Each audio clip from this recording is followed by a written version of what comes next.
नमस्कार बच्चों, आज आपको आपकी कक्षा 8 में पाठ 10 पढ़ाएंगे फसल उत्पादन।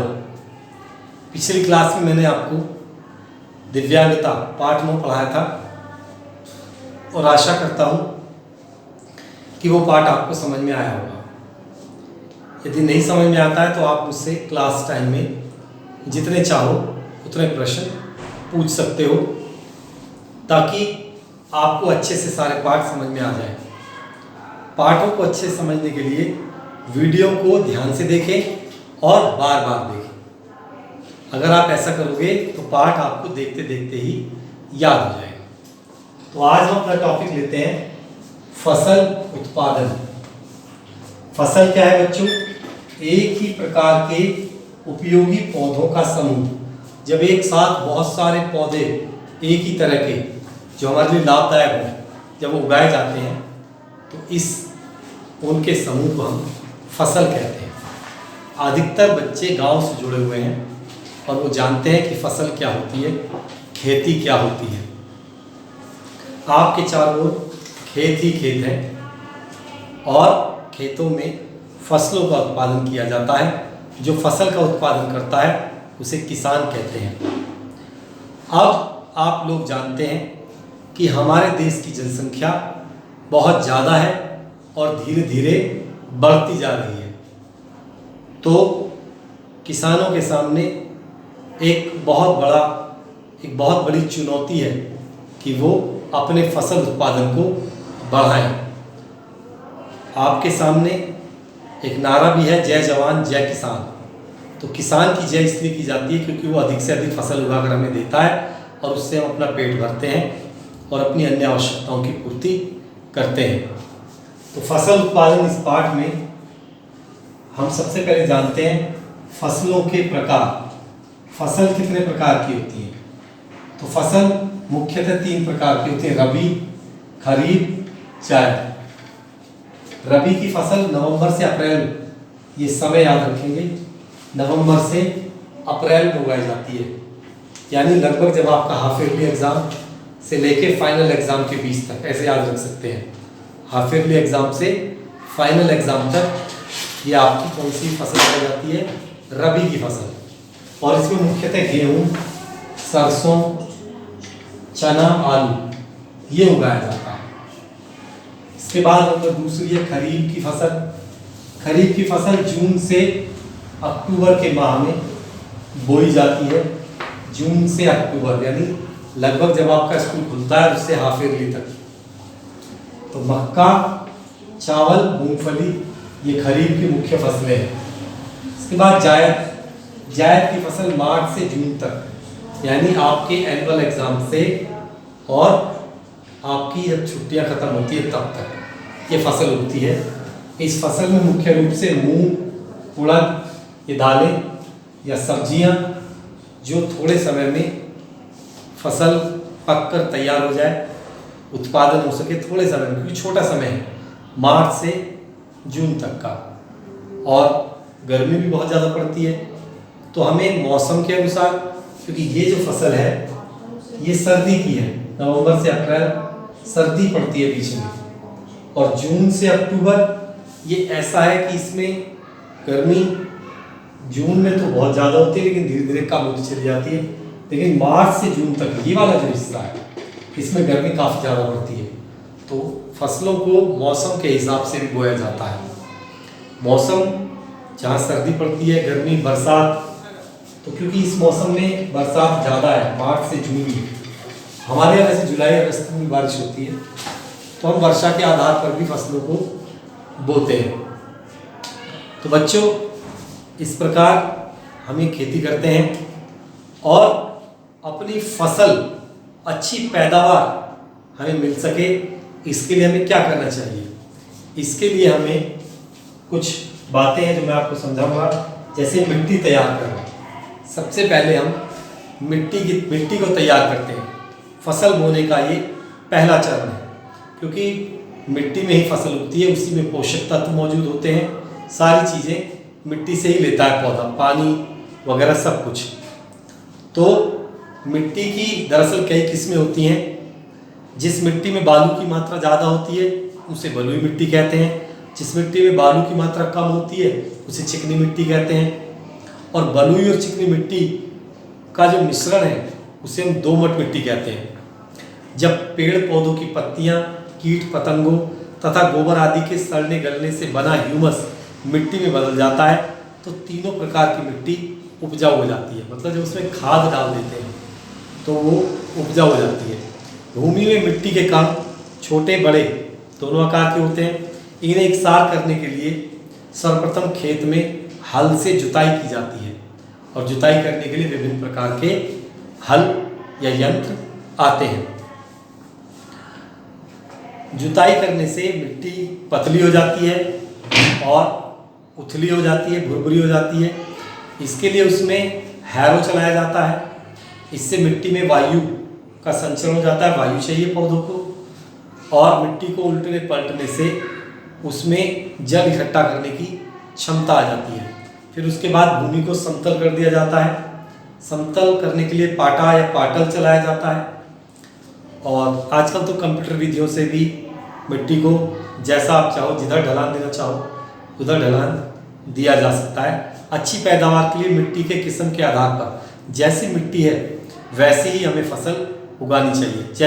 जैसे बलुई मिट्टी है तो तरबूज, खरबूजा, मक्का, बाजरा आदि बो सकते हैं। चिकनी मिट्टी है तो धान, सन, कपास इनकी फसल हो सकती है। अगर दोमट मिट्टी है, दोमट मिट्टी में गेहूँ, चना, मटर, टमाटर आदि की फसलें बोई जाती हैं। तो बच्चों, आपने देखा हमें पहले मिट्टी तैयार करनी चाहिए, पर ये भी देखना चाहिए कि मिट्टी किस प्रकार की है। मिट्टी में जुताई करके हल के द्वारा उसे उथल पुथल बचा के उसमें वायु भर जाए, जल ग्रहण करने की क्षमता आ जाए, और मिट्टी के प्रकार के आधार पर जिस प्रकार की मिट्टी है उसी प्रकार की फसल बोई जाए। अगर हम इन सब बातों का ध्यान रखेंगे, मिट्टी को ध्यान में रखकर फसल उगाएंगे तो हमें अधिक उत्पादन मिलेगा। इसके बाद दूसरा जो हमारा उपाय है वह बीजों का चुनाव, वह बुआई।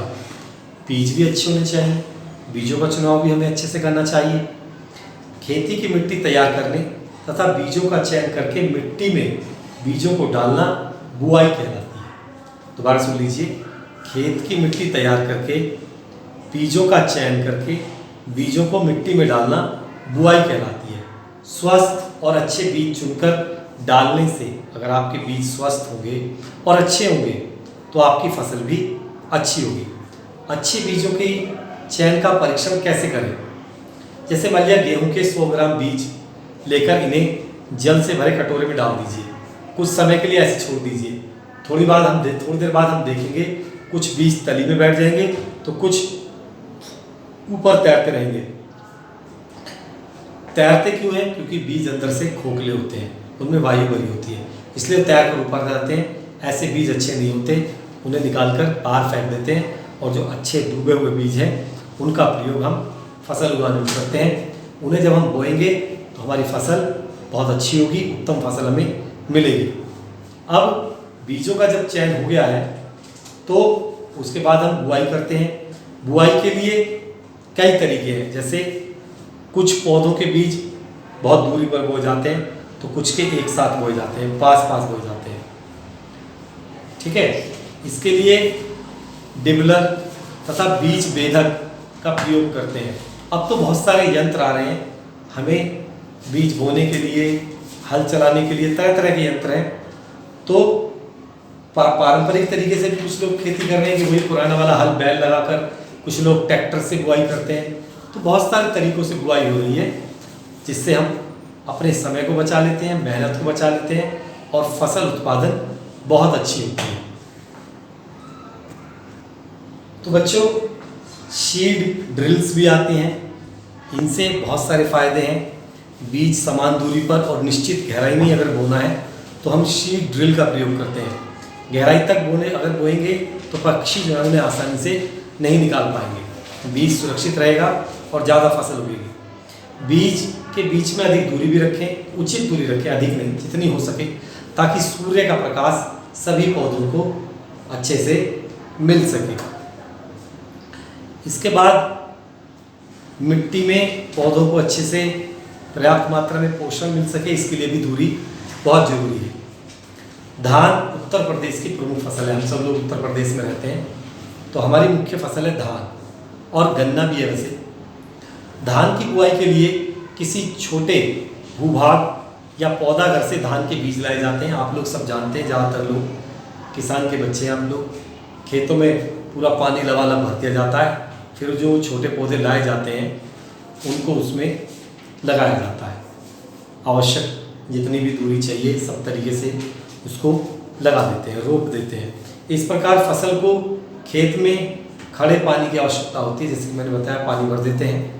किसान ध्यान रखते हैं कि रोपाई के समय पौधों के मध्य उचित दूरी रखी जाए। बुआई के बाद बीज मिट्टी में पोषक तत्व प्राप्त करके वृद्धि करते रहते हैं। तो इस प्रकार बच्चों हमने आपको क्या क्या बताया। सबसे पहले मैंने आपको बताया कि फसल क्या होती है, फिर फसलों के प्रकार बताए, 3 प्रकार की होती हैं, किस किस मौसम में बोई जाती हैं, क्या क्या उनके उदाहरण हैं। फिर मैंने मिट्टी तैयार करना आपको सिखाया, किस प्रकार हम मिट्टी तैयार करते हैं। मिट्टी तैयार करने के लिए कौन कौन से यंत्र प्रयोग करते हैं वो भी मैंने बताया। सीड ड्रिल का प्रयोग करते हैं, डिबलर का प्रयोग करते हैं। हल चलाने के लिए खेतों के मिट्टी तैयार करने के लिए तो हम हैरो का प्रयोग करते हैं, पाटा चलाते हैं, बहुत सारी चीज़ें। फिर है बीजों का चुनाव व बुआई। बीजों का चुनाव कैसे करते हैं ये भी मैंने तरीका बताया। उसकी बुआई कैसे करते हैं, मिट्टी में कैसे डालते हैं, ये भी मैंने आपको बताया। अब इसके बाद आता है मृदा के पोषक तत्व। मिट्टी में कौन कौन से पोषक तत्व होने चाहिए। मृदा के पोषक तत्व, पौधों को वृद्धि करने के लिए बहुत सारे तत्वों की जरूरत होती है।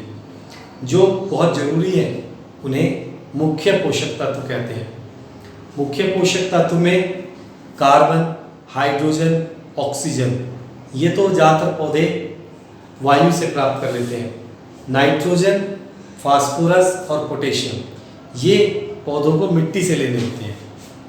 इनसे ही पौधा अपना विकास करता है। इसके बाद आता है, ये तो मुख्य पोषक तत्व हुए।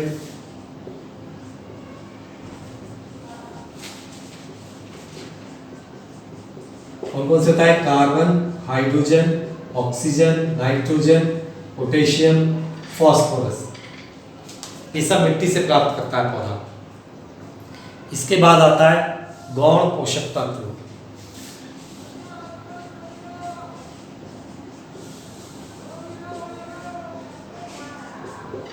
गौण पोषक तत्व क्या है, कैल्शियम, मैग्नीशियम, सल्फर।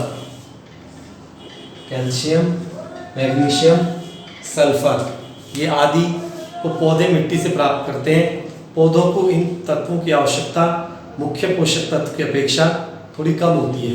मुख्य पोषक तत्व भरपूर मात्रा में चाहिए। इसके बाद आते हैं सूक्ष्म पोषक तत्व।